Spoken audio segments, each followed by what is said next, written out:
हाय, एक बार फिर से स्टडी विद भैया में आपका स्वागत है। आज जो बाबू चैप्टर है क्या बताती है हमें किताबें और कब्रें, ये बेसिकली क्लास 6 का इतिहास का, ठीक है, इतिहास का आपका चैप्टर नंबर 5 है। आपका बुक का नाम हमारा गौरव भी हो सकता है, ठीक है, या फिर हमारा अतीत भी हो सकता है, लेकिन बेसिकली हम लोग इसको क्या पढ़ते हैं बाबू? इतिहास, ठीक है। चैप्टर 5 हम लोग पढ़ते हैं। बिना किसी वक्त गवाए हम लोग आज का चैप्टर स्टार्ट करते हैं।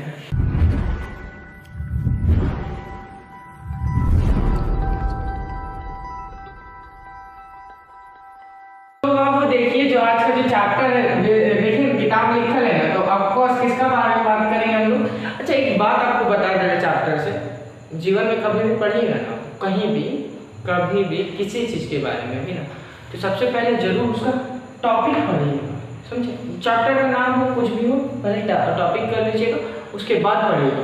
टॉपिक पढ़ने के बाद भी आप अनुमान लगा सकते हैं कि आप किस चीज़ के बारे में पढ़ने वाले हैं, ठीक है।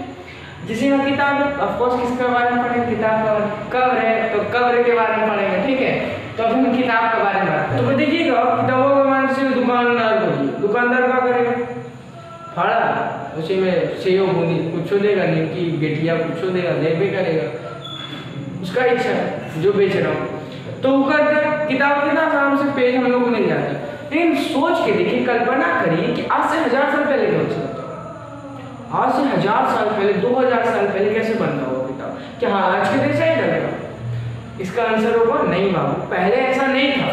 ये अभी है कि हम लोग किताब को पेज लिए, फाड़ के फेंक दिए, ठीक है, पहले नहीं था। तो अब सवाल उठता है कि 3000 साल पहले, 4000 साल पहले कैसे था? तो उस समय का एक किताब का नाम बता है, जिसको हम लोग सिर्फ वेद बोलते हैं। यदि आप हिंदू धर्म के होंगे ना, तो आपको इसका ज्ञान होगा कि वेद क्या होता है। अगर ज्ञान नहीं तो आप अपना मम्मी या पापा या फिर भैया बड़े किन्हीं से भी पूछ सकते हैं। लेकिन आप इधर देख लीजिए वेद के बारे में। देखो वेद 4 होता है: ऋग्वेद, सामवेद, यजुर्वेद और लास्ट अथर्ववेद।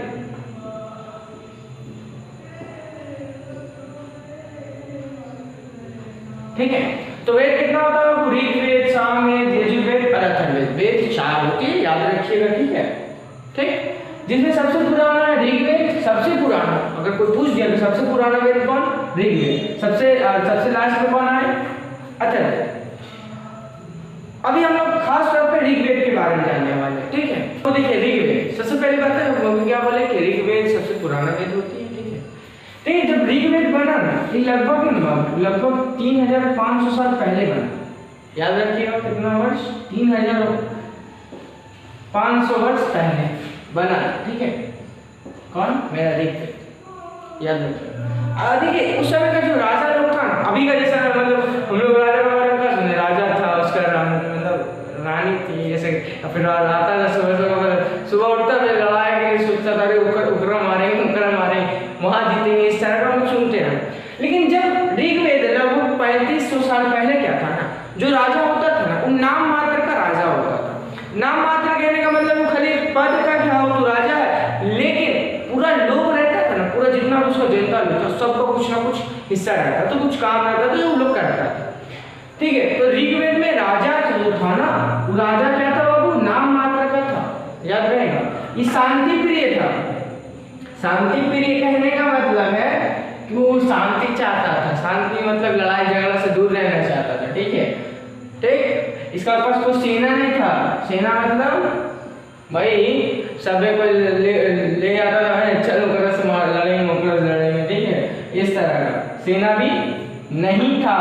इस समय सेना नहीं था क्योंकि शांति प्रिय था, शांति चाहता था, लड़ाई झगड़ा से दूर रहना चाहता। कौन? राजा, ठीक है। तो अभी तक समझ में आया? हाँ भैया, जो राजा लोग था वो शांति प्रिय था, ठीक है।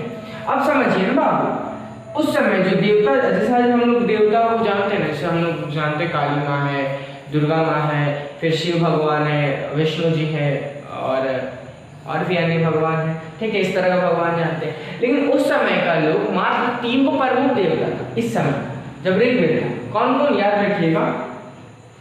अग्निदेव, जानते हो अग्निदेव के बारे में, ठीक है, देवता है। इंद्र भगवान, तीसरा सोम। तीन कुछ भगवान होता था ना, सबसे प्रमुख था जब ऋग्वेद, ठीक, इंद्र, अग्नि और सोम, तीन देवता का नाम याद रखिए, इस समय प्रमुख था। अब जो सवाल उठता है कि सवाल ये उठता है ना कि ऋग्वेद जब नहीं था तखनी भी मास्टर ऐसे ही पढ़ाता था, जो गुरु जी होता था वो भी ऐसे ही पढ़ाता था कि किताब लिए आज ऐसे कौन कौन, जैसे स्कूल में कैसे पढ़ाता है, किताब ले लिया, हाँ रीडिंग कर दिया है, समझ में आया, आंसर से समझ में आ गया, किसी को डर है, मतलब सबको मन में डर है, क्योंकि तो हो सकता है दो चार को पूछ लिया तो दो चार को आया, हाँ समझ में आया, अधिकतर को नहीं समझ में आता, डर से क्या होता, समझ में आ गया, देखा अरे उधर समझ में आ गया ना, हमको समझ में आ गया, इस तरह का होता है। क्लास में मेरे साथ भी ऐसे होता था, देखते थे आगे बेंच में समझ में आ गया, समझ में आ गया, समझ में आ गया, हाँ समझ में आ गया। अच्छा आप लोग का साथ भी होता है क्या, बताइएगा कमेंट बॉक्स में जरूर, ठीक है। मेरे साथ होता था, हम तो आप लोग बता दिए, अभी वाला के समझ में आ जाता था, मेरा समझ में आ गया, पार हो गया। तो यहाँ पे क्या होता था, देखिए जो अब सवाल होता है, जो गुरु जी लोग था ना वो कैसे पढ़ाता था, वो लोग जो होता था ना सबसे पहले ऐसे पढ़ाता था, अक्षर को सिखाता था, जैसे हम लोग नहीं अक्षर पढ़ते हैं, काका अंग डैश का डैश, समझ रहे ना, मतलब मास्टर जी बिग मंगा, इस तरह से बच्चा हम बोलते थे, चाचा जाइया मास्टर जी मियाँ, इस तरह से चीज, ठीक है होता था।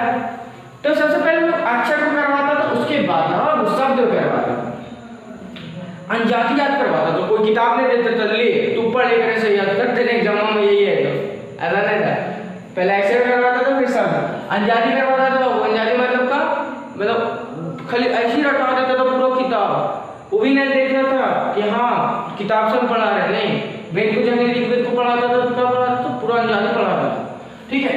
अक्षर के बाद शब्द सिखाता था, उसके बाद ना बाबू वाक्य सिखाता था, अनजाति याद करवाता था, जो भी स्टूडेंट लोग रहता था।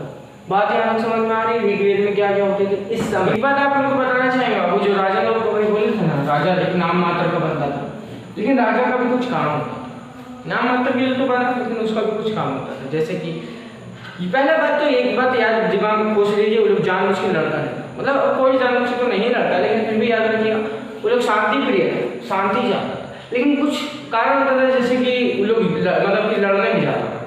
कैसे कैसे कारण, जैसे मान के चले उन लोग को अनाज का बहुत ज़्यादा ज़रूरत हो गया, ठीक है, अनाज को लूटना है, तो अनाज को, सोना चांदी उतना से उतना शौकीन नहीं था, ठीक है, सोना चांदी का, तो अनाज। दूसरा बात करें वो उसके लास्ट में बोले तो फिर सोना चांदी, सोना या फिर चांदी, ये सब मतलब कि पैसा को लेके करता था। शुरुआत में पहला क्या, पहला प्रायोरिटी क्या देता था, अनाज को, या फिर मवेशी। अब बोले मवेशी मतलब ना वो ऐसा समझिए जिसका चार गो पैर है, चार गो पैर मतलब कि जानवर लोग ना जिसका चार पैर होता है उसको एक नॉर्मली हम लोग कह देते हैं मवेशी। जैसे हो गया बकरी हो गया, गाय हो गया, घोड़ा हो गया, इस तरह का चीज़, ठीक है, मवेशी में आता है, याद रखिएगा। तो मवेशी मतलब हम लोग समझ में आए, चार पैर वाला जो भी जानवर उसको मवेशी कहते हैं, कोई भी बकरी हो, गाय हो या फिर आपका घोड़ा, ठीक है, इस तरह का चीज़ मवेशी में आता है। तो इन सब लूटने का चक्कर में अनाज को फिर सोना चाहिए, ठीक है। तो इतना हम लोग थोड़ा राजा के बारे में जाने उस समय का। तो अब हम लोग किसको जानेंगे, किताब तो हो गया बहुआ, अब जानेंगे कब्र के बारे में। कब्र देखते ना कैसे आता है, थोड़ा सा डरावना वाला, कब्र से कोई उड़ गया। अब जानिए कब्र के बारे में। तो देखिए अब कब्र के बारे में, मतलब कब्र के बारे में सुनते ही थोड़ा सा डरावना होता है कि हाँ कोई भूत वगैरह होगा या फिर कोई इंसान होगा जो दफना दिया गया होगा, इस तरह का बात। तो जब हम लोग कब्र के बारे में बात करेंगे, कब्र के बारे में ध्यान से समझिएगा, कब्र के बारे में। तो यहाँ पे कब्र क्यों आखिर ये चैप्टर, मतलब चैप्टर में कब्र क्यों, क्योंकि बहुत सारे पहले ना साल पहले लोग कब्र के अंदर, मतलब जमीन के अंदर डाल दिया जाता था, तो उसको कब्र के मतलब कह रहे हैं। अब हुआ ये कि जब खुदाई हुआ ना, खुदाई हुआ तो बहुत सारा ऐसा कब्र निकला ना, ध्यान से समझिएगा, बहुत सारा ऐसा कब्र निकला जहाँ पे कुछ जो हड्डी था, कंकाल था, उसको सब बकरी का भी मिला कंकाल।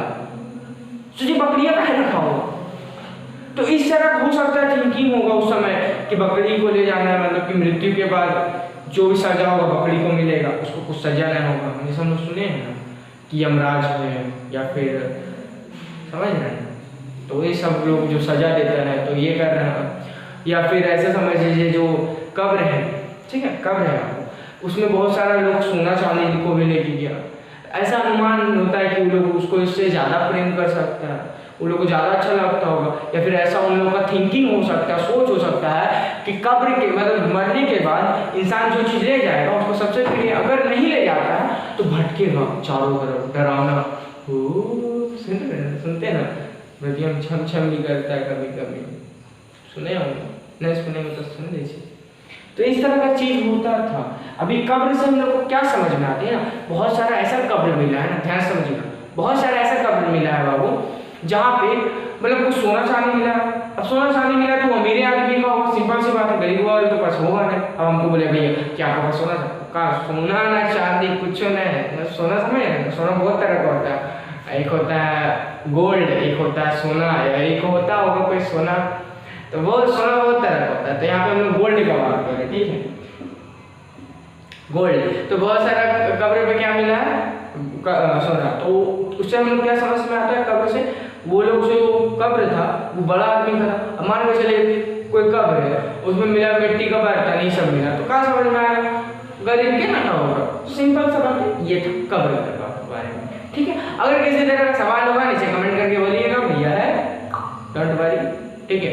सो थैंक्स फॉर वॉचिंग, जय हिंद, जय भारत।